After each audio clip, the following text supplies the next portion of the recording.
thanks a lot, Rachel, for organizing this. It was a great event. I'm glad you guys came.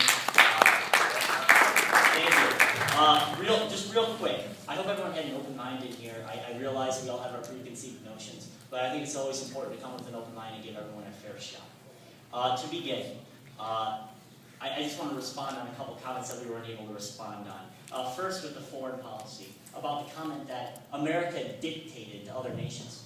You know, sure, did we dictate to France when we freed them in World War II? Did we dictate to Germany? Did we dictate to Italy? Did we dictate to Japan? Did we dictate to Korea? I mean, the list goes on and on and on and on and on. Listen, the United States is a force of good in the world. Mitt Romney believes that, all right? We act as the standard bearer of liberty and freedom in the world. We're the world's oldest democracy. We're the world's oldest, one of the oldest capitalist and free markets out there. All right, we shine as an example.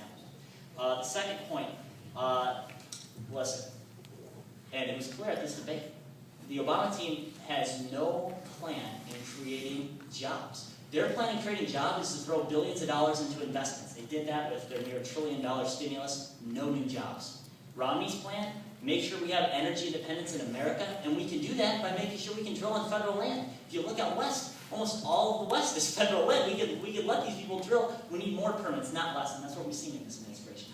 Two, we need to make sure our education system is empowered and make sure that it's focused on vocational training. Because there's actually, believe it or not, there's job shortages in some of these markets. Three, we need to make sure there's trade that works for America, and we can do that by making sure that China and other countries are playing fair. We can create our own free trade zones, like some of the world's done, and make it play by America's rules. The second, we need to cut the deficit. We can do that. Our plan is to cap federal spending at 20% of the economy. That's a cap. I mean, obviously we'd like to see it lower, but we can do that. And those are realistic spending cuts we can make. Realistic spending cuts we can make. The second, we can immediately cut non-security government agencies by 5%. That's simple, all right? The last one, we need to champion small businesses. We can champion, that's something that's not being done under this current administration. What that means is we need to get rid of Obamacare, which actually makes it, I think it was $16,000 per employee, more expensive full-time employee. I mean, that's ridiculous. You cannot see new jobs when you see all these regulations all over the place.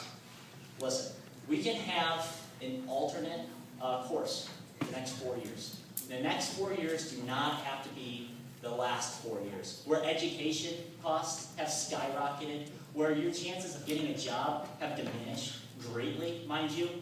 Yes, Obama inherited a bad situation, but you know what? He also inherited the greatest country in the entire world, and we have not seen the progress that's necessary.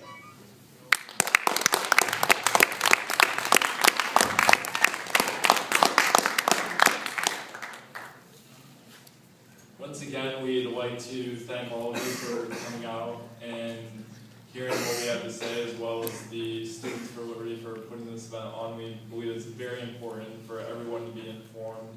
And whether you agree with us or not, we appreciate you coming and warning about the issues, and we encourage you to vote nonetheless. What this election really boils down to is pretty simple, and a lot of the surface issues that we talked about tonight really there's an issue underpinning it, and that's what we expect from our government and what we feel the role of government should be in our lives. And the Democrat Party feels that government, when it's used right, can play a pretty fundamental role. And we feel that things like the government's provided in the past, like minimum wage, labor laws that protect like overtime and help protect individuals are worthwhile from pollution. Things are worthwhile. We believe that government is since the 30s and previously has played a pretty significant role in healthcare, whether it's funding the research into polio during the 1950s, and Johannes Salk through the National Foundation for Infantile Paralysis. We also dared to dream big when we put a man on the moon, as well as building a highway system and infrastructure that really allows people to move across country if they need to for economic reasons, or if they need to relocate. It's a lot easier to now. And President Obama wants to continue us down this path of progress and move us forward. the Affordable Care Act is a great investment by giving more people insurance and promoting early testing for diseases. As much as Republicans would like to talk about return on investment, it's a lot cheaper to pay for a cancer screening early on than pay for treatment when it gets to level 4. And the Republican Party, on the other hand, and our colleagues across the tables rightly pointed out that they have a great history when it comes to civil rights.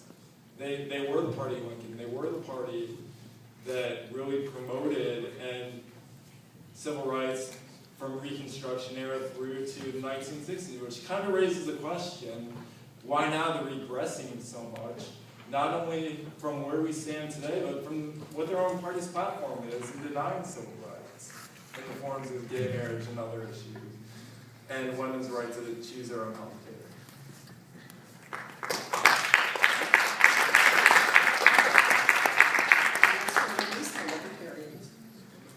Well, first of all, I'd like to thank the Republicans and the Democrats for coming out, especially since we know their campaign schedule is a little busier than the Libertarians this time of year.